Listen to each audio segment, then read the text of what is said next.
Hello அண்ணே, என் ஒய்ஃபுக்கு உடம்பு முடியாம அத்தை வீட்டுக்கு போயிருக்கா. அம்மாக்கு இப்போ உடம்பு முடியாம இருக்கு. அண்ணியை வந்து ஹாஸ்பிட்டல் கூட்டிட்டு போக சொல்லுவியா? அப்படியா? சரி, நான் சொல்லி நீ வை. யார் இந்த ஃபோனில்? தம்பி, அவன் பொண்டாட்டிக்கு உடம்பு முடியாம வீட்டுக்கு போயிருக்காளாம். அம்மாவுக்கு உடம்பு முடியாம இருக்காங்களாம். அவங்கள ஹாஸ்பிட்டல் கூட்டிட்டு போறதுக்கு சொல்லியா. சின்ன பொண்ணு, நீ போய் அம்மாயை கூட்டிட்டு ஹாஸ்பிட்டலுக்கு போ. நான் ஒரு சின்ன வேலை இருக்கு, அதை முடிச்சுட்டு அப்படியே ஹாஸ்பிட்டல் வரேன். என்ன? என்னது, நான் ஹாஸ்பிட்டல் கூட்டிட்டு போகணுமா? எங்க அம்மா அன்னைக்கு உடம்பு முடியாம இருந்த நேரம் ஹாஸ்பிட்டல் கூட்டிட்டு போயிட்டு வரேன்னு சொல்லி கேட்டதுக்கு நீங்க விட்டீங்களா என்ன? இப்போ அங்க யாரும் இல்லடி, அதை நீ புரிஞ்சுக்கா. என் அம்மாக்கு நான் மட்டும்தான், வேற யாரும் கிடையாது. அவங்க உடம்பு முடியாம நடக்க முடியாம இருந்தாங்க. அப்ப ஹாஸ்பிட்டல் கூட்டிட்டு போயிட்டு வரேன்னு கேட்டதுக்கு நீங்க விட்டீங்களா என்ன?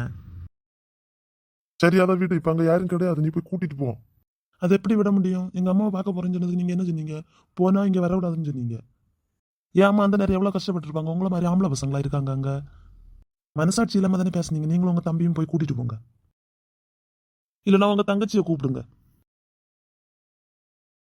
தனக்குன்னதும் துடிக்குது.